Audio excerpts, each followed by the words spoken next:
আমাদের দাবি ছিল কোটা। এখন আমরা ডিসি অফিস আমরা চালাবো, এসপি অফিস আমরা চালাবো, সচিবালয়ে বসে ডিসি নিয়োগ আমরা দেবো, এসপি নিয়োগ আমরা দেবো, সচিব নিয়োগ আমরা দেবো।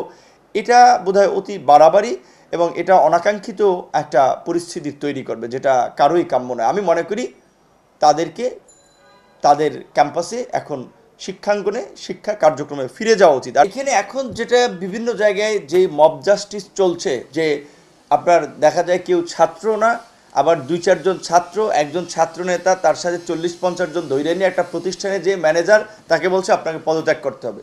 কোনো ব্যাংকে গিয়ে বলছে যে আমরা ওই আহত ছাত্রদের সহযোগিতা করতেছি, বন্যার্থদের জন্য ফান্ড তুলতেছি, আমাদেরকে আপনার সিএসআরএস থেকে আমাদেরকে 1 কোটি টাকা দেন, আমাদেরকে 10 লাখ টাকা দেন, আমাদেরকে 5 লাখ টাকা দেন।